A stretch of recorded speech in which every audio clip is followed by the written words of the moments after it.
ಓಂ ಆಪ್ರಾಯಣಾತ್ ತತ್ರಾಪಿ ದೃಷ್ಟಂ ಅಂತ. ಇದು 12ನೇ ಸೂತ್ರ, 4ನೇ ಅಧ್ಯಾಯದ 1ನೇ ಪಾದದ 12ನೇ ಸೂತ್ರ. ಪ್ರಾಯಣಾಧಿಕರಣ ಅಂತ ಈ 7ನೇ ಅಧಿಕರಣ ಇದೆ. ಅದಕ್ಕೆ ಸಂಬಂಧಪಟ್ಟಂತೆ ಉಪಾಸನಂ ಕಾರ್ಯಂ ಅಂತ ಆಚಾರ್ಯ ಏನು ಹೇಳಿದ್ದಾರೆ, ಆ ಮಾತಿನಿಂದಲೇ ಈ ಪ್ರಾಯಣಾಧಿಕರಣದ ಸಾರವನ್ನು ಕೂಡ ಸಂಗ್ರಹಿಸಿದಂತಾಯಿತು ಅಂತ ಇದ್ದಾರೆ ರಾಘವೇಂದ್ರ ಸ್ವಾಮಿಗಳು.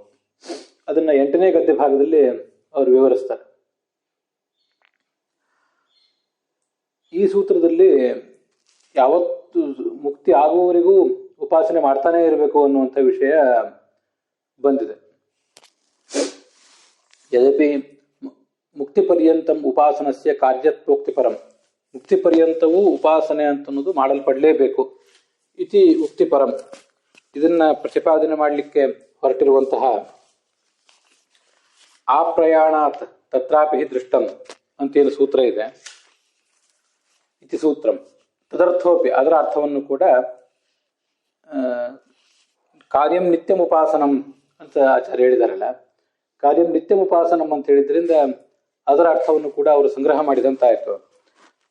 ನಿತ್ಯಂ ಅಂದ್ರೆ ಮುಕ್ತಿಗೆ ಹೋಗೋ ತನಕ ಅಂತ ಅರ್ಥ. ಯಾವಾಗಲೂ ಉಪಾಸನೆ ಮಾಡಬೇಕು ಅಂತ ಇನ್ ಜನರಲ್ ಮೊದಲು ಹೇಳಿತ್ತು. ಈಗ ಹೇಳ್ತಿರೋದು ಯಾವಾಗಲೂ ಅಂದ್ರೆ ಸುಮ್ಮನೆ ಕ್ಯಾಶುವಲ್ ಮಾತಲ್ಲ, ಅದು ಮುಕ್ತಿಗೆ ಹೋಗುವ ತನಕ ತುಂಬಾ ನಿಷ್ಠೆಯಿಂದ ಆ ಉಪಾಸನೆಯನ್ನು ಮಾಡಲೇಬೇಕು ಅಂತ ಅದರ ತಾತ್ಪರ್ಯ ಆಗ್ತದೆ. ಸೂತ್ರ ಹೇಗಿದೆ, ಆ ಪ್ರಾಯಣಾತ್ ಅಂದ್ರೆ ಪ್ರಾಯಣ ಅಂದ್ರೆ ಮುಕ್ತಿ, ಪ್ರಯಾಣ ಇದ್ದ ಹಾಗೆ. ಅದ್ರ ಬಗ್ಗೆ ಏನೋ ಒಂದು ಪ್ರಯಾಣನೋ ಪ್ರಾಯಣನೋ ಅದ್ರ ಬಗ್ಗೆ ಏನೋ ಭಿನ್ನಾಭಿಪ್ರಾಯ ಇದ್ದಂಗಿದೆ. ಆ ಸೂತ್ರದ ಬಗ್ಗೆ ಎಲ್ಲೂ ಕೇಳಿದ್ದಂಗೆ ನೆನಪಿದೆ. ಅದ್ರ ಬಗ್ಗೆ ಮುಂದೆ ಬ್ರಹ್ಮಸೂತ್ರ ಭಾಷ್ಯದಲ್ಲೇ ಹೇಳ್ತೀನಿ, ಇಲ್ಲೇನು ಹೆಚ್ಚು ಹೇಳೋದಿಲ್ಲ. ಆದ್ರಿಂದ ಆ ಅಂದ್ರೆ ಅಲ್ಲಿಯವರೆಗೂ, ಯಾವನ್ ಮೋಕ್ಷ ತಾವತ್ ಉಪಾಸನಾದಿ ಕಾರ್ಯಂ, ಶ್ರವಣ ಮನನ ಧ್ಯಾನ ಇತ್ಯಾದಿಗಳನ್ನ ಸಾಧಕ ಯಾವತ್ತೂ ಕೂಡ ಮಾಡ್ತಾನೆ ಇರಬೇಕು, ಮುಕ್ತಿ ಪರ್ಯಂತವೂ ಮಾಡಬೇಕು. ಅಲ್ಲೊಂದು ವೇದವಾಕ್ಯನೂ ಇದೆ, ನಮ್ಗೆ ಸುಲಭವಾಗಿ ಅರ್ಥ ಆಗುವಂಥದ್ದು. ಒಂದು ಬ್ರಹ್ಮಾಂಡ ಪುರಾಣದ ಮಾತಿದೆ, ಶೃಣುಯಾದ್ ಯಾವದ್ ಅಜ್ಞಾನಂ, ಅಜ್ಞಾನ ಎಲ್ಲಿಯವರೆಗಿದೆಯೋ ಅಲ್ಲಿಯವರೆಗೆ ಸಾಧಕ ಶ್ರವಣ ಮಾಡ್ತಾನೆ ಇರಬೇಕು. ಮತ್ತಿದು ಯಾವದ್ ಅಯುಕ್ತತ, ನಾವು ಶ್ರವಣ ಮಾಡಿದ ವಿಷಯ ನಮಗೆ ಇನ್ನೂ ಮನವರಿಕೆ ಆಗಿಲ್ಲ ಅಂತ ಅನಿಸುವ ತನಕನೂ ಕೂಡ ಅದನ್ನ ಮತ್ತೆ ಮನನಕ್ಕೆ ಒಳಪಡಿಸ್ತಾನೆ ಇರಬೇಕು. ಧ್ಯಾನ ಅಂತೂ ಯಾವ ದೀಕ್ಷಾ ಸ್ಯಾತ್, ಈಕ್ಷಾ ಅಂದ್ರೆ ಕೊನೆಗೆ ಸಾಕ್ಷಾತ್ಕಾರ, ಸಾಕ್ಷಾತ್ಕಾರ ಆಗುವವರೆಗೂ ಧ್ಯಾನವನ್ನು ಕೂಡ ಮಾಡ್ತಾನೆ ಇರಬೇಕು. ಹೀಗೆ ಅಲ್ಲಿ ಬಂದಿದೆ. ನೇಕ್ಷಾ ಕ್ವಚನ ಬಾಧ್ಯತೆ, ಇದು ಬ್ರಹ್ಮಾಂಡ ಪುರಾಣದ ಮಾತು. ಅಜ್ಞಾನ ಇರುವಷ್ಟು ಕಾಲವೂ ಶ್ರವಣ ಮಾಡಬೇಕು. ನಾವು ಶ್ರವಣ ಒಂದು ವೇಳೆ ನಿಲ್ಲಿಸಿದೀವಿ ಅಂತಂದ್ರೆ ಒಂದ ನಮ್ಗೆ ಅಜ್ಞಾನ ಇಲ್ಲ ಅಂತ ಅರ್ಥ, ಅಜ್ಞಾನ ಇದ್ದದ್ದು ನಮ್ಗೆ ಗೊತ್ತಿಲ್ಲ ಅಂತ ಅರ್ಥ ಅಷ್ಟೇ. ಆಯ್ತಾ, ಅಜ್ಞಾನವಿರುವಷ್ಟು ಕಾಲ ಶ್ರವಣ ಆಗಬೇಕು. ಮನೋನಿಗ್ರಹ ಆಗುವ ತನಕನೂ ಮನನ ಮಾಡಬೇಕು. ಮನೋನಿಗ್ರಹ ಆಗುವ ತನಕ ಅಂತ ಬರೆದಿದ್ದಾರೆ. ಯಾವುದು ಅಯುಕ್ತತ, ಮನೋನಿಗ್ರಹ ಆಗುವ ತನಕ ಅಂತ ಅನ್ನೋದು ಸರಿ, ಯುಕ್ತ ಆದ್ರೆ ಮನೋನಿಗ್ರಹ ಉಳ್ಳವನು. ಇನ್ನು ಮನೋನಿಗ್ರಹ ಅಂತಂದ್ರೆ ಮತ್ತೊಂದು ಅರ್ಥ, ನಾವೇನು ಶ್ರವಣ ಮಾಡಿದ್ದೀವಿ ಅದ್ರ ಬಗ್ಗೆ ಗೊಂದಲ ಇರೋದು. ಗೊಂದಲ ಇದ್ರೆ ಕೂಡ ಗೊಂದಲವನ್ನು ಗೆಲ್ಲುವುದು ಒಂದು ಮನೋಜಯನೇ. ಕೇವಲ ಇದು ಕರ್ಮೇಂದ್ರಿಯ, ಇದು ಜ್ಞಾನೇಂದ್ರಿಯ, ಮನಸ್ಸು ಇದ್ರಲ್ಲಿ ಗೆಲ್ಲುವುದು ಮಾತ್ರ ಮನೋಜಯ ಅಲ್ಲ. ಮನಸ್ಸಿನಲ್ಲಿ ತತ್ವದ ಬಗ್ಗೆ ಇರುವ ಗೊಂದಲವನ್ನು ಗೆಲ್ಲುವುದು ಕೂಡ ಮನೋಜಯನೇ ಅಲ್ವ. ಆದ್ರಿಂದ ಯಾವುದು ಅಯುಕ್ತತ ಅಂದ್ರೆ ಮನೋನಿಗ್ರಹ ಆಗುವ ತನಕವೂ ಮನನ ಮಾಡಬೇಕು ಅಂತ ಅರ್ಥ ಏನು ಬರೆದಿದ್ದಾರೆ. ಅದಕ್ಕೆ ನಾನು ತಿಳ್ಕೊಳ್ಳೋದು, ಮನೋವಿಗ್ರಹ ಆಗುವ ತನಕ ಅಂತ ಅಷ್ಟು ಮಾತ್ರ ಅಲ್ಲ, ನಮಗೆ ಆ ವಿಷಯ ಮನವರಿಕೆ ಆಗುವವರೆಗೂ, ಮನವರಿಕೆ ಆಗದೇ ಮನವರಿಕೆ ಆದ್ರೇನೆ ಅದು ಮನೋಜಯ ಇದ್ದ ಹಾಗೆ. ಕಣ್ಣು ಕಿವಿ ಇತ್ಯಾದಿಗಳನ್ನ ಅದು ಯಾವ್ಯಾವ ವಿಷಯದಲ್ಲಿ ಯಾವಾಗ ಯಾವಾಗ ಹೋಗ್ಬೇಕೋ ಯಾವಾಗ ಹೋಗ್ಬಾರ್ದು ಅದನ್ನ ನೋಡ್ಕೊಳ್ಳುವುದು ಮನೋಜಯ. ನಮ್ಮ ಮನಸ್ಸು ವಿಷಯವನ್ನು ಸರಿಯಾಗಿ ಗ್ರಹಿಸಿ ತಪ್ಪಾಗಿ ಗ್ರಹಿಸದಂತೆ ನೋಡ್ಕೊಳ್ಳುವುದೇ ಅದರ ಮನೋಜಯ, ವಿಷಯದ ಕುರಿತಾದ ಮನೋಜಯ. ಧ್ಯಾನ ಅಂತ ಯಾವ ದೀಕ್ಷಾ ಸ್ಯಾತ್, ಅಪರೋಕ್ಷ ಜ್ಞಾನ ಬರುವ ತನಕ ಧ್ಯಾನ ಮಾಡಲೇಬೇಕು. ಅಪರೋಕ್ಷ ಜ್ಞಾನ ಇರುವವನು ಕೂಡ ಆ ಅಪರೋಕ್ಷ ಜ್ಞಾನವಿಲ್ಲದ ಸಂದರ್ಭದಲ್ಲಿ ಧ್ಯಾನ ಮಾಡಲೇಬೇಕಂತೆ. ದೃಷ್ಟತತ್ವಸ್ಥಿತ ಧ್ಯಾನಂ ಯದಾ ದೃಷ್ಟಿರ್ನ ವಿದ್ಯತೆ. ಅಪರೋಕ್ಷ ಜ್ಞಾನ ಆಯ್ತು, ಅವನಿಗೆ ಆಗಿದೆ, ಆದರೆ ಅದಕ್ಕಿಂತ ಮುಂಚೆ ಅವನು ಧ್ಯಾನ ಮಾಡ್ತಾನೆ ಇರಬೇಕು. ಅಪರೋಕ್ಷ ಜ್ಞಾನವಿಲ್ಲದ ಕಾಲದಲ್ಲಿ ಧ್ಯಾನ ಮಾಡ್ತಿರ್ಬೇಕು. ಅದಕ್ಕೆ ಎರಡು ಅರ್ಥ. ಅಪರೋಕ್ಷ ಜ್ಞಾನ ಬರೋದಕ್ಕಿಂತ ಮುಂಚೆ ಅಂತ ಒಂದು ಅರ್ಥ. ಮತ್ತೊಂದು, ಅಪರೋಕ್ಷ ಜ್ಞಾನ ಬಂದಿದ್ರೂ ಕೂಡ ಆವಾಗ ಅದು ತಿರೋಹಿತ ಆಗ್ತಿರ್ತದಲ್ಲ, ಆ ಸಂದರ್ಭದಲ್ಲೂ ಕೂಡ ಧ್ಯಾನ ಮಾಡ್ತಾನೆ ಇರಬೇಕು. ಅದನ್ನು ಅವನು ತಪ್ಪಿಸುವಂಗಿಲ್ಲ ಅಂತ ಅರ್ಥ. ಇದೆಲ್ಲ ನನ್ನ ಮನಸ್ಸಿಗೆ ಹೊಳೆದ ಅರ್ಥಗಳನ್ನು ಹೇಳ್ತೀನಿ. ಅಲ್ಲಿ ಮತ್ತೆ ವಿಶೇಷ ವಿಷಯಗಳನ್ನು ಮುಂದೆ ನೋಡೋಣ. ಮತ್ತೆ ಭಕ್ತಿ ಸ್ಫುಟ ಆಗುವ ತನಕನೂ ಇದೆಲ್ಲ ಧ್ಯಾನ ಮುಂದುವರಿತಾ ಇರಬೇಕು. ಭಕ್ತಿಶ್ಚ ಅನಂತಕಾಲೀನ ಪರಮೇ ಬ್ರಹ್ಮಣಿ ಸ್ಫುಟ ಆವಿಮುಕ್ತೇ ವಿಧಿರ್ನಿತ್ಯಂ ಸ್ವತಃ ತತಃ ಪರಂ. ಮೋಕ್ಷದಲ್ಲಿ ಮುಕ್ತಿ ಅಂತ ತುಂಬ ಸಹಜವಾಗೇ ಇರ್ತದೆ. ಅಲ್ಲಿ ಅದರಿಂದ ಏನು ಬಾಧ ಆಗೋದಿಲ್ಲ, ತೊಂದರೆ ಆಗೋದಿಲ್ಲ ಅದಕ್ಕೆ. ಆದರೆ ಇಲ್ಲಿ ನಮ್ಮ ಭಕ್ತಿ ಯಾವತ್ತೂ ಕೂಡ ಚಂಚಲ ಆಗಿಬಿಡುವ ಸಾಧ್ಯತೆ ಇದೆ. ಭಕ್ತಿ ಕುಸಿದು ಹೋಗೋ ಸಾಧ್ಯತೆ ಇದೆ. ಅನೇಕ ಸಾಂಸಾರಿಕ ತಾಪತ್ರಯಗಳಿಗೆ ಒಳಗಾಗಿ ನಮ್ಮ ಭಕ್ತಿ ಕುಸಿದು ಹೋಗುವಂಥ ಸಾಧ್ಯತೆ ಇಲ್ಲಿ ಈ ಜಗತ್ತಿನಲ್ಲಿದೆ. ಆದ್ದರಿಂದ ಆ ಸಹಜವಾದ ಭಕ್ತಿ ಬರುವ ತನಕವೂ ಈಗ ಅವನು ತನ್ನ ಧ್ಯಾನ ಇತ್ಯಾದಿಗಳನ್ನ ಮಾಡ್ತಾನೆ ಇರಬೇಕು. ಅದಕ್ಕೆ ಅನುವ್ಯಾಖ್ಯಾನದಲ್ಲಿ ಈಗ ಒಂದು ಮಾತಿದೆ. ಅಧ್ಯಾಪಿತೇನ ದೇವಾದ್ಯಾ ಶೃಣ್ವತೆ ಮನ್ವತೆ ಸದಾ ಧ್ಯಾಯಂತಿ ಚೈತಾ ಯೋಗಂ ಅಂತ. ಇವತ್ತು ಕೂಡ ದೇವತೆಗಳು ಧ್ಯಾನ ಮಾಡ್ತಾನೆ ಇರ್ತಾರೆ, ಮನನ ಮಾಡ್ತಾನೆ ಇರ್ತಾರೆ, ಧ್ಯಾನವನ್ನು ಕೂಡ ಮಾಡ್ತಾನೆ ಇರ್ತಾರೆ ಅಂತ ಈಗ ಬಂದಿದೆ. ಆದ್ದರಿಂದ ಇಲ್ಲಿ ಯಾವನ್ ಉಪಾಸನಂ ಕಾರ್ಯಮೇವ ಅಂತ ಇಲ್ಲೇನು ಬಂದಿದೆಯಲ್ಲ, ಈಗ ನಾವು ನೋಡ್ತಿರೋದ್ರಲ್ಲಿ ಏವಂ ನಿತ್ಯಂ ಉಪಾಸನಂ ಕಾರ್ಯಂ ಅಂತ ಬಂದಿದೆಯಲ್ಲ. ನಿತ್ಯಂ ಅಂದರೆ ಯಾವಾಗಲೂ ಅಂತ ಅರ್ಥ. ಯಾವಾಗಲೂ ಅಂದ್ರೆ ಹೇಗೆ? ಮುಕ್ತಿ ಸಿಗುವ ತನಕವು ಅಂತ ಅರ್ಥ. ಅದಕ್ಕೆ ಹೀಗೆ ಆಚಾರ್ಯರು ಸಂಗ್ರಹ ಮಾಡಿದ್ದಾರೆ ಅಂತ ತಿಳ್ಕೋಬೇಕು.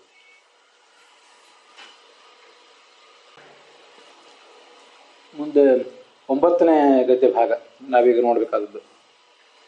ಇಲ್ಲಿ ಈ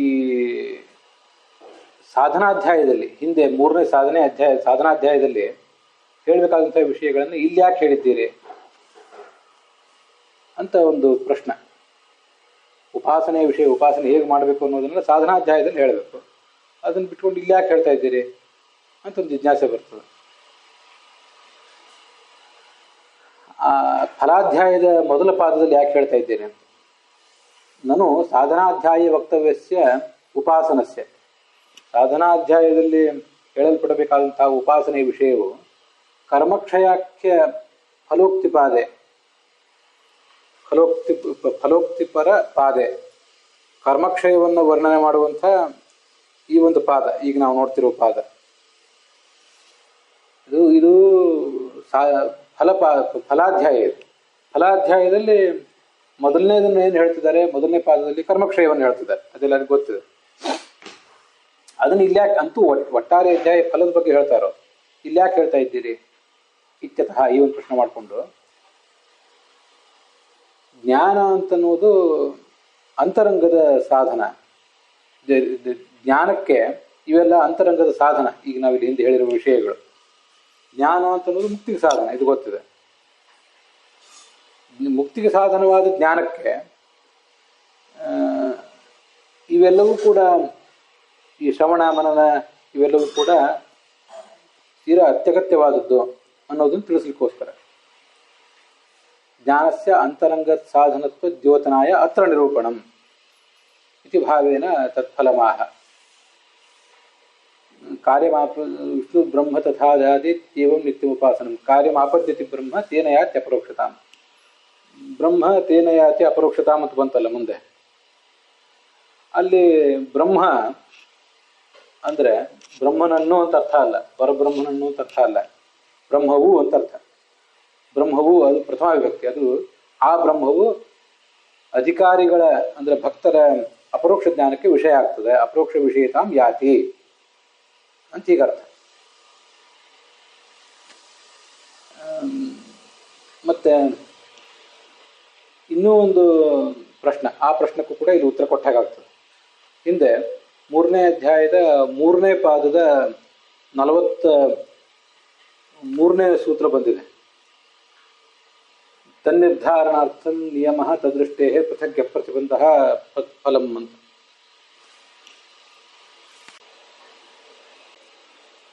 ಆ ಹಿಂದಿನ ಸೂತ್ರದಲ್ಲಿ ಏನು ವಿಷಯ ಬಂದಿದೆ ಅಂದರೆ, ತಾರತಮ್ಯ ಜ್ಞಾನಪೂರ್ವಕವಾಗಿ ಪರಿವಾರ ಸಮೇತನಾದ ಪರಮಾತ್ಮನನ್ನು ಉಪಾಸಿಸಬೇಕು. ಅಲ್ಲಿ ಉಪಾಸನೆ ಅಂದ್ರೆ ಏನು? ಶ್ರವಣ, ಮನನ, ಧ್ಯಾನ. ಇದರ ಫಲನೇ ಭಗವದ್ ದರ್ಶನ ಅಂತ ಅಲ್ಲಿ ಬಂದಿದೆ ಆ ಸೂತ್ರದಲ್ಲಿ. ಆತ್ಮಾವಾರ್ಯ ದ್ರಷ್ಟವ್ಯ, ಶ್ರೋತವ್ಯೋ, ಮಂತವ್ಯೋ, ನಿಧಿಧ್ಯಾಸಿತವ್ಯ. ಅಲ್ಲಿ ಬ್ರಹ್ಮತರ್ಕದ ಒಂದು ಶ್ಲೋಕನೂ ಇದೆ. ಶ್ರುತ್ವ ಮತ್ವ ತಥಾ ಜ್ಞಾತ್ವ ತಥಾ ಧ್ಯಾತ್ವ ತದಜ್ಞಾನ ವಿಪರ್ಯಯೌ ಸಂಶಯಂ ಚ ಪರಾಣುತ್ಯ ಲಭತೆ ಬ್ರಹ್ಮದರ್ಶನಂ ಅಂತ. ಮೊದಲು ಶ್ರವಣ ಮಾಡಬೇಕು, ಮುಂದೆ ಮನನ ಮಾಡಬೇಕು, ಕೊನೆಗೆ ಧ್ಯಾನ ಮಾಡಬೇಕು. ಅದರ ಮೂಲಕವಾಗಿ ಅಧ್ಯಾತ್ಮದ ಕುರಿತಾದ ಅಜ್ಞಾನ ವಿಪರ್ಯಯಗಳನ್ನು, ಅಜ್ಞಾನ ಅಂದರೆ ಜ್ಞಾನದ ಅಭಾವ, ವಿಪರ್ಯಯ ಅಂದರೆ ತಪ್ಪು ತಿಳುವಳಿಕೆ, ಸಂಶಯ, ಇದನ್ನೆಲ್ಲವನ್ನು ಪರಿಹಾರ ಮಾಡಿಕೊಂಡು ಕೊನೆಗೆ ಬ್ರಹ್ಮ ಸಾಕ್ಷಾತ್ಕಾರ ಪಡ್ಕೋತಾನೆ ಅಂತ ಅಲ್ಲಿ ವಿಷಯ ಬಂದಿದೆ. ಅದರಿಂದ ಏನಾಗ್ತದೆ,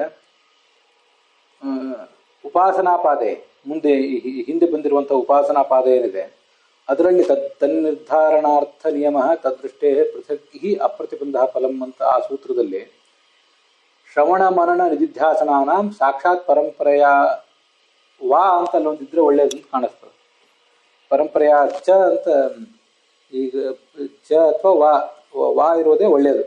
ಅದನ್ನ ಅಲ್ಲಿ ಮೂಲದಲ್ಲಿ ಹಾಕಿಲ್ಲ. ವಾ ಅಂತ ಇದ್ರೆ ಚೆನ್ನಾಗಿರ್ತಿತ್ತು ಅಂತ ನಮ್ಗೆ ಕಾಣಿಸ್ತದೆ. ಇಲ್ಲದೆ ಹೋದರೂ ಹೊಂದಿಸಬಹುದು. ಈ ಶ್ರವಣ, ಮನನ ಮತ್ತು ಧ್ಯಾನ ಈ ಮೂರು ಸಾಕ್ಷಾತ್ಕಾರಕ್ಕೆ ಕಾರಣ.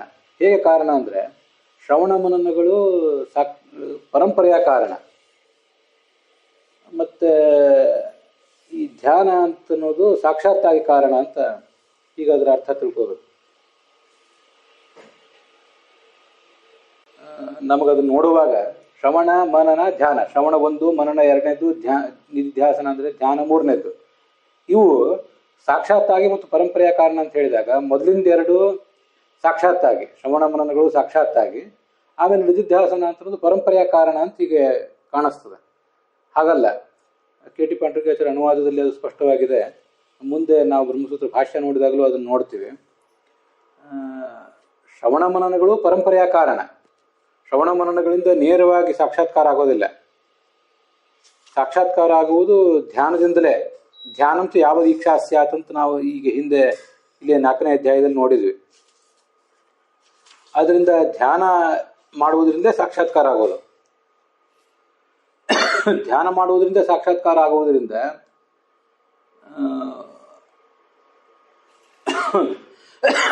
ಧ್ಯಾನ ಅಂತನ್ನೋದು ನೇರವಾಗಿ ಕಾರಣ. ಶ್ರವಣ ಮನನಗಳ ಸಹಾಯ ಅಂತನ್ನೋದು ಕೇವಲ ಪರಂಪರೆಯ ಮಾತ್ರ, ಹಾಗೆ ತಿಳ್ಕೋಬೇಕು. ಅದರಿಂದ ಸಾಕ್ಷಾತ್ ಅನ್ನೋದು ಶ್ರವಣ ಮನನಗಳಿಗೆ, ನಿಧಿಧ್ಯಾಸನಕ್ಕೆ ಪರಂಪರೆಯ ಅಂತನ್ನೋದು. ಸಾಕ್ಷಾತ್ಕಾರ ಹೇತುತ್ವ ಮುಕ್ತಂ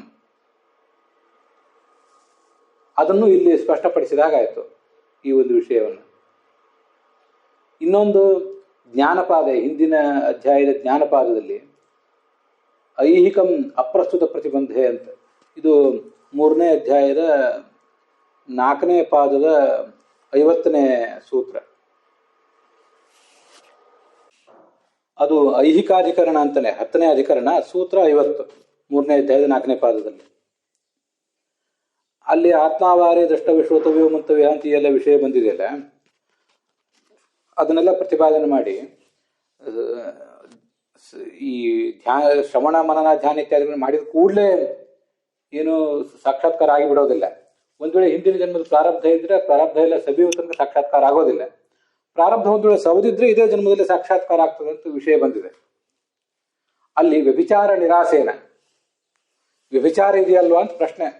ಬೇಕಾದಷ್ಟು ಒಬ್ಬ ಈ ಜನ್ಮದಲ್ಲಿ ಶ್ರವಣ ಮನನ ಧ್ಯಾನ ಎಲ್ಲ ಮಾಡಿದಾನೆ, ಅವನಿಗೆ ಕಾರಣ ಇದ್ರೂ ಕೂಡ ಸಾಕ್ಷಾತ್ಕಾರ ರೂಪವಾದ ಕಾರ್ಯ ಇಲ್ವಲ್ಲ ಅಂತ ಒಂದು ಪ್ರಶ್ನೆ ಬಂದಿತ್ತು.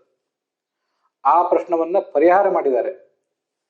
ಪರಿಹಾರ ಮಾಡಿ ಜ್ಞಾನ ಫಲಕತ್ವ ಮುಕ್ತಂ, ಅವು ಸಾಕ್ಷಾತ್ಕಾರಕ್ಕೆ ಕಾರಣ ಆಗೇ ಆಗ್ತವೆ. ಶ್ರವಣ ಮನನಗಳು ಪರಂಪರೆಯ, ಧ್ಯಾನ ಅಂತನೂ ಸಾಕ್ಷಾತ್ತಾಗಿ ಜ್ಞಾನವೆಂಬ ಫಲವನ್ನು ಹೊಂದಿವೆ. ಜ್ಞಾನಂ ಫಲಂ ಯೇಷಾಂತೆ ಜ್ಞಾನ ಫಲಕಾನಿ ಫಲಕತ್ವ ಮುಕ್ತಂ ತದತ್ರ ಸ್ಪಷ್ಟೀಕೃತಂ ಭವತಿ. ಅದನ್ನು ಕೂಡ ಇಲ್ಲಿ ಸ್ಪಷ್ಟಪಡಿಸಿದಾಗ ಆಗ್ತದೆ.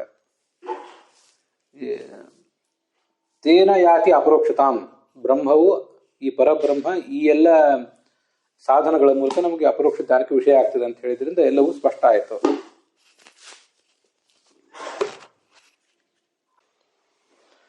ಸ್ತ್ರೀಯರು ಪುರುಷರು ಪ್ರತಿಯೊಬ್ಬರು ಕೂಡ ಹೀಗೆ ಧ್ಯಾನ ಮಾಡಲೇಬೇಕು. ಧ್ಯಾನ ಅಂತಂದ್ರೆ ದೇವತೆಗಳು ಮಾಡುವಷ್ಟು ಧ್ಯಾನ ನಮ್ಗೆ ಆಗದೇ ಇರಬಹುದು ದೀರ್ಘಕಾಲ. ಒಂದು ಸೆಕೆಂಡಿನ 100ನೇ ಒಂದು ಭಾಗ, ಸೆಕೆಂಡಿನ 1000ನೇ ಒಂದು ಭಾಗ, ಸೆಕೆಂಡಿನ 10,000ದ ಒಂದು ಭಾಗ ಆದರೂ ನಮ್ಮ ಮನಸ್ಸು ಭಗವಂತನ ತೊಡಗ್ತದೆ. ಅದರಿಂದ ಗಾಯತ್ರಿ ಮಂತ್ರ ಅಥವಾ ಕೃಷ್ಣ ಮಂತ್ರ ಇತ್ಯಾದಿಗಳನ್ನೆಲ್ಲ ಪುರುಷ ಸ್ತ್ರೀಯರು ಏನು ಮಾಡ್ತಾರೆ ಅಲ್ಲಿ ಮೊದಲಿರೋದು ಧ್ಯಾನ ಶ್ಲೋಕ ಅಂತಾನೆ. ಆ ಧ್ಯಾನ ಶ್ಲೋಕ ಹೇಳಿ ಮುಂದೆ ನಾವು ಜಪ ಮಾಡೋದು. ಆದ್ರಿಂದ ಧ್ಯಾನ ಶ್ಲೋಕ ಅಂತನೂ ಧ್ಯಾನ ಹೇಗೆ ಮಾಡಬೇಕು ಅನ್ನೋದನ್ನು ತೋರಿಸ್ತದೆ. ಆ ಜಪ ನಾವೇನು ಮಾಡ್ತೀವಿ, ಜಪ ಅಂತನ್ನೋದು ಅದೊಂದು ಧ್ಯಾನವೇ. ಧ್ಯಾನ ಮಾಡುವಾಗ ಜಪಮಾಲೆ ಇಟ್ಕೊಂಡು ಅಥವಾ ನಮ್ಮ ಬೆರಳುಗಳ ಗೆರೆಗಳಲ್ಲಿ ಜಪದ ಸಂಖ್ಯೆಯನ್ನು ಎಣಿಸೋದು ಅದೊಂದು ರೀತಿಯಾದ ಧ್ಯಾನ. ಏನೂ ಇಲ್ಲದೆ ಹೋದ್ರೂ, ಎಷ್ಟು ಸಂಖ್ಯೆ ಅಂತ ಏನು ಇಲ್ಲದೆ ಹೋದ್ರೂ ವಿಷ್ಣು ಸಹಸ್ರನಾಮಾದಿಗಳನ್ನು ಈ ಒಂದು ಸ್ಥಾನದಲ್ಲಿ ಕೂತ್ಕೊಂಡು ಪಠಿಸ್ತೀವಲ್ಲ, ಅಲ್ಲಿ ಎಣಿಕೆ ಇಲ್ಲ, ಅದು ಒಂಥರದ ಧ್ಯಾನವೇ. ಅಂತೂ ಇವೆಲ್ಲವೂ ಧ್ಯಾನ. ಧ್ಯಾನಕ್ಕೆ ಎಲ್ಲರೂ ಕೂಡ ಎಲ್ಲ ಪುರುಷರು ಸ್ತ್ರೀಯರು, ಎಲ್ಲ ವರ್ಣದವರು, ಎಲ್ಲ ಆಶ್ರಮದವರು, ಪಂಡಿತರು ಪಾಮರರು, ಹೀಗೆಲ್ಲರೂ ಕೂಡ ಅದಕ್ಕೆ ಅಧಿಕಾರಿಗಳೇ. ತಮಗೆ ಎಷ್ಟೆಷ್ಟು ಸಾಧ್ಯವೋ ಅಷ್ಟು ಧ್ಯಾನವನ್ನು ಎಲ್ಲರೂ ಮಾಡಲೇಬೇಕು. ಇಲ್ಲೊಂದು ಜಿಜ್ಞಾಸೆ ಹೀಗೆ ಬಂದಿದೆ. ಆಸೀನ ಸಂಭವಾತ್ ಅಂತ ಹಿಂದೆ ಸೂತ್ರ ಬಂತು. ಒಂದು ಕಡೆ ಕೂತ್ಕೊಂಡು ಧ್ಯಾನ ಜಪ ಮಾಡಬೇಕು ಅಂತ ಬಂದಿದೆ. ಒಂದ್ ಕಡೆ ಕೂತ್ಕೊಂಡು ಮಾಡಬೇಕು ಅಂತ ಪ್ರಶ್ನೆ ಬಂದ್ರೆ, ಈಗ ನಾನು ಹೇಳಿದೆ ಗಾಯತ್ರಿ ಮಂತ್ರ ಅಂತ ಅನ್ನೋದೊಂದು ಧ್ಯಾನ ಅಂತ ಹೇಳಿ. ಗಾಯತ್ರಿ ಮಂತ್ರವನ್ನು ಜಪಿಸುವುದು ಕೂಡ ಒಂದು ಧ್ಯಾನನೇ. ಗಾಯತ್ರಿ ಮಂತ್ರವನ್ನು ಜಪಿಸುವುದು ಕೂಡ ಒಂದು ಧ್ಯಾನ ಅಂತ ಆದ್ಮೇಲೆ ಗಾಯತ್ರಿ ಮಂತ್ರವನ್ನ ಒಂದು ಜಾಗದಲ್ಲಿ ಕೂತ್ಕೊಂಡೇ ಮಾಡಬೇಕು ಅಂತ ಅಭಿಪ್ರಾಯ ಆಗ್ತದೆ. ಅದು ಹೇಗೆ ಅಂತ ಒಂದು ಜಿಜ್ಞಾಸೆ ಬರ್ತದೆ. ಯಾಕೆಂದ್ರೆ ಆ ಸೂರ್ಯ ದರ್ಶನಾತಿಷ್ಠೇತ್ ತತಸ್ತು ಉಪವಿಷೇದವ ಅಂತ ಸದಾಚಾರ ಸ್ಮೃತಿಯಲ್ಲಿ ಇದೆ. ಗಾಯತ್ರಿ ಜಪ ಮಾಡುವಾಗ ಆ ಸೂರ್ಯನ ದರ್ಶನ ಆಗುವವರೆಗೂ ತಿಷ್ಠೇತ್, ನಿಂತ್ಕೊಂಡು ಗಾಯತ್ರಿಯನ್ನು ಜಪಿಸಬೇಕು.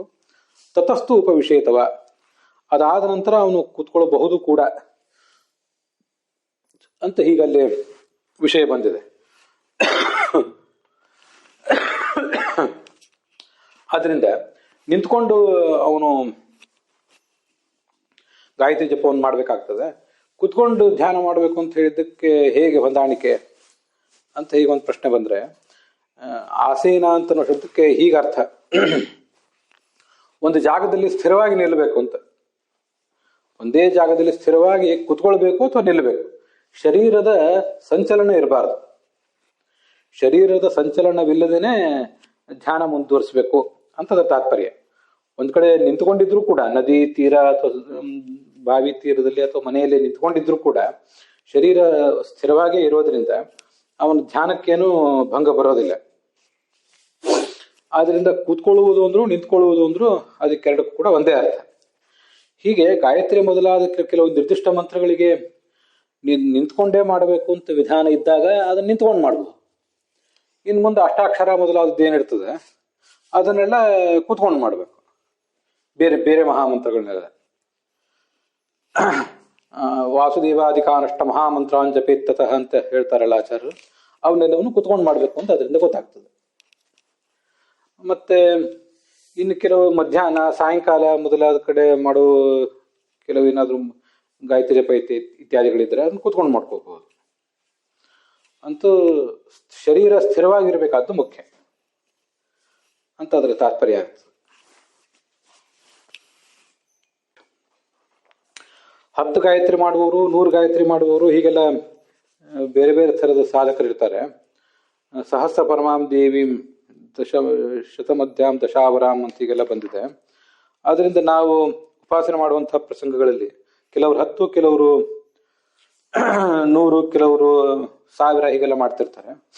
1000 ಗಾಯತ್ರಿ ಮಾಡುವ ತನಕನೂ ಕೂಡ ಸೂರ್ಯೋದಯ ಆಗದೆ ಏನೋ ನಿಂತು ಹೋಗೋದಿಲ್ಲ.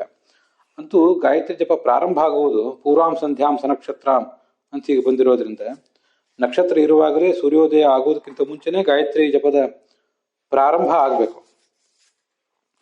ಮತ್ತೆ ಆ ಜಪ ಇನ್ನೂ ತುಂಬಾ ಹೊತ್ತು ಮುಂದುವರಿಯೋದಿದ್ರೆ ತತಸ್ತು ವಿಷೇತವ, ನೀವು ಒಂದೊಂದು ಗಂಟೆ ಗಾಯತ್ರಿ ಜಪ ಮಾಡುವವರಿದ್ರೆ, ಅರ್ಧ ಗಂಟೆ, ಮುಕ್ಕಾಲು ಗಂಟೆ ಮಾಡುವವರಿದ್ರೆ ಆವಾಗ ಅದನ್ನು ಕೂತ್ಕೊಂಡು ಮಾಡಬಹುದು ಅಂತ ಹೀಗೆ ಕಾಣಿಸ್ತದೆ.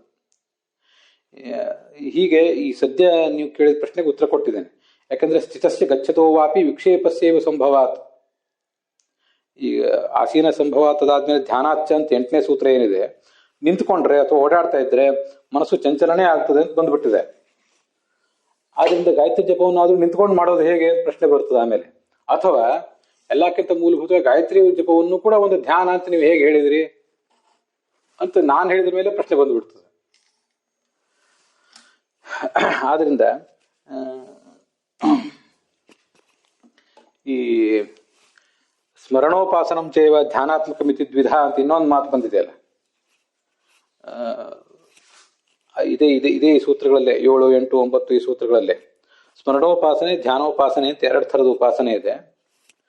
ಸ್ಮರಣಂ ಸರ್ವದಾ ಯೋಗ್ಯಂ ಧ್ಯಾನೋಪಾಸನ ಮಾಸನೆ ಅಂತ ಬಂದಿದೆ. ಅದರಲ್ಲಿ ಆದ್ರೂ ನೀವು ಇದನ್ನ ಸೇರಿಸ್ಕೋಬಹುದು, ಈ ವರ್ಗೀಕರಣ ಮಾಡ್ಕೋಬಹುದು. ಗಾಯತ್ರಿ ಜಪವನ್ನು ಏನ್ ಮಾಡ್ತೀವಲ್ಲ ಅದನ್ನು ಸ್ಮರಣೋಪಾಸನೆ ಅಂತ ತಿಳ್ಕೊಳ್ಳಿ. ಯಾಕೆಂದ್ರೆ ಅಲ್ಲಿ ಏನ್ ಹೇಳಿದ್ದಾರೆ, ಸ್ಮರಣಂ ಸರ್ವದಾ ಯೋಗ್ಯಂ. ಇದು 8ನೇ ಸೂತ್ರದಲ್ಲೇ ಬಂದಿರೋದು. ಧ್ಯಾನಾಚ್ಯವಂ ಅನ್ನೋ ಸೂತ್ರದಲ್ಲೇ ಸ್ಮರಣೋಪಾಸನೆ ಧ್ಯಾನೋಪಾಸನೆ ಅಂತ 2 ಥರ ಇದೆ. ಸ್ಮರಣೋಪಾಸನೆಯನ್ನು ನೀವು ಯಾವ ಸಂದರ್ಭದಲ್ಲಿ ಆದ್ರೂ ಮಾಡ್ಬೋದು, ಸರ್ವದಾ ಯಾವಾಗಾದ್ರೂ ಮಾಡ್ಬೋದು. ಅದ್ರ ಹೇಗೂ ನಿಂತ್ಕೊಂಡು ಮಾಡ್ಬೋದು. ಯಾಕಂದ್ರೆ ಧ್ಯಾನ ಅಂದ್ರೆ ಏನು, ಮನಸ್ಸು ನಮ್ಮ ನೈರಂತರ್ಯಂ ಮನೋವೃತ್ತೇ ಧ್ಯಾನ ಮುಚ್ಚಿಚ್ಚುತ್ತೆ ಬುಧೈ. ಅಲ್ಲಿ ನಾರಾಯಣ ತಂತ್ರ ಅಂತ ಶ್ಲೋಕ 8ನೇ ಸೂತ್ರದಲ್ಲೇ ಮನಸ್ಸಿನ ವೃತ್ತಿ ಭಗವಂತನಲ್ಲೇ ನಿರಂತರವಾಗಿ ಹರಿತಾ ಇರಬೇಕು. ಅದನ್ನೇ ಧ್ಯಾನ ಅಂತಂತಾರೆ. ನಾವು ಒಂದು ವೇಳೆ ನಿಂತ್ಕೊಂಡಿದ್ದಾಗ ಕೂಡ ಗಾಯತ್ರಿ ಜಪವನ್ನು ನಿಂತ್ಕೊಂಡಿದ್ದಾಗಲೂ ಕೂಡ ಗಾಯತ್ರಿ ಜಪವನ್ನು ಮಾಡ್ತಾ ಇದ್ರೆ ಅದು ಸ್ಮರಣ ರೂಪವಾದ ಉಪಾಸನೆ ಆಗ್ತದೆ ಅಂತ ತಿಳ್ಕೋಬಹುದು. ಉಪಾಸನ ಅದು ಸ್ಮರಣ ರೂಪವಾದ ಉಪಾಸನ. ಇನ್ನ ಒಂದು ಜಾಗದಲ್ಲಿ ಕೂತ್ಕೊಂಡು ಏನ್ ಮಾಡ್ತೀವಿ ಅದು ಧ್ಯಾನ ರೂಪವಾದ ಉಪಾಸನ ಅಂತ ಹೀಗೆ ತಿಳ್ಕೋಬಹುದು. ಹೀಗೊಂದು ಸಮಾಧಾನ ಹೇಳ್ಬೋದು. ಅದರಿಂದ ಗಾಯತ್ರಿ ಜಪ ಮಾಡುವುದನ್ನ ನಾವು ನಿಂತ್ಕೊಂಡು ಮಾಡುವುದನ್ನ ಧ್ಯಾನ ರೂಪವಾದ ಉಪಾಸನ ಅಂತ ಹೇಳಲಿಕ್ಕಾಗದೆ ಹೋದ್ರು ಸ್ಮರಣ ರೂಪವಾದ ಉಪಾಸನ ಅಂತ ಹೇಳಲಿಕ್ಕೆ ಯಾವುದೇ ತೊಂದರೆ ಇಲ್ಲ. ಉಪಾಸನ ಹೌದದು, ಮತ್ತೆ ಅದು ಕೂಡ ಸಾಕ್ಷಾತ್ಕಾರಕ್ಕೆ ಸಾಧನನೇ. ಶ್ರವಣ ಮನನ ಧ್ಯಾನ ಇವೆಲ್ಲ ಮಾಡ್ಬೇಕು ಅಂತ ಬಂತಲ್ಲ. ಶ್ರವಣ ಶಾಸ್ತ್ರದ ಶ್ರವಣ ನಾವು ಅಧ್ಯಯನ ಮಾಡೋದು ಅಥವಾ ಗುರುವಿನ ಮೂಲಕ ಓದೋದು. ಆಮೇಲೆ ಮನನ ಅಂದ್ರೆ ಮನನ, ಅದು ಗೊತ್ತಿದೆ. ಮನನ ನಾವು ಅದನ್ನ ಮನಸ್ಸಿನಲ್ಲೇ ಮನನ ಮಾಡೋದು. ಇಷ್ಟು ಬಂದಿದೆ. ಆಮೇಲೆ ನಿಧಿಧ್ಯಾಸನ ಅಂತ ಏನು ಬಂದಿದೆಯಲ್ಲ, ಆ ನಿಧಿಧ್ಯಾಸನ ಅಂತ ಅನ್ನೋದು ಈ ನಿಂತ್ಕೊಂಡು ಮಾಡಬಹುದಾದದ್ದು ಮತ್ತೆ ಕೂತ್ಕೊಂಡು ಮಾಡಬಹುದಾದ್ದು. ನಿಂತ್ಕೊಂಡು ಮಾಡಬಹುದಾದದ್ದು ಗಾಯತ್ರಿ, ಕೂತ್ಕೊಂಡು ಮಾಡಬಹುದಾದದ್ದು ಉಳಿದ ಮಂತ್ರಗಳು ಅಂತ ಅದಕ್ಕೊಂದು ಸಮಾಧಾನ ಹೇಳ್ಬೋದು ನಾವು. ಈಗ ನೀವು ಕೇಳಿದ ಪ್ರಶ್ನೆಗೆ ತಾತ್ಕಾಲಿಕವಾಗಿ ಉತ್ತರ ಕೊಟ್ಟಿದ್ದೇನೆ. ಇನ್ನು ನೀವು ಕೇಳಿದ ಪ್ರಶ್ನೆ ಮಹತ್ವದ್ದು. ನನಗೆ ಇದು ಯಾವತ್ತೂ ಮನಸ್ಸಲ್ಲಿ ಬಂದಿರಲಿಲ್ಲ. ಗಾಯತ್ರಿ ಜಪನೂ ಕೂಡ ಧ್ಯಾನ ಅಂತ ಬೇಕಾದಷ್ಟು ಕಡೆ ಹೇಳ್ತಾ ಇದ್ದೆ. ಅದಲ್ಲದೆ ಪ್ರಾಣಾಯಾಮ ಇತ್ಯಾದಿಗಳನ್ನ ಮಾಡ್ತೀವಲ್ಲ ಅದು ಒಂದು ಧ್ಯಾನವೇ ಅಂತ ಹೀಗೆ ನಾನು ಅದನ್ನ ಹೇಳ್ತಾ ಇದ್ದೆ. ತಂತ್ರಸಾರದಲ್ಲಿ ಅದಕ್ಕೆ ಬೇಕಾದಷ್ಟು ಬೆಂಬಲಗಳು ಕೂಡ ಇವೆ. ಅದೆಲ್ಲ ಇದ್ದದ್ದಾದ್ರೂ ಈ ದಿಕ್ಕಿನಲ್ಲಿ ನಾನು ವಿಚಾರ ಮಾಡಿರಲಿಲ್ಲ. ತಾತ್ಕಾಲಿಕವಾಗಿ ಹೊರಡೋದನ್ನು ಹೇಳಿದ್ದೀನಿ. ಅದ್ರ ಮುಂದೆ ಮತ್ತೆ ಅದಕ್ಕೆ ಸಮಾಧಾನಗಳನ್ನ ಹೇಳ್ಬೋದು ಕಾಣಿಸ್ತದೆ.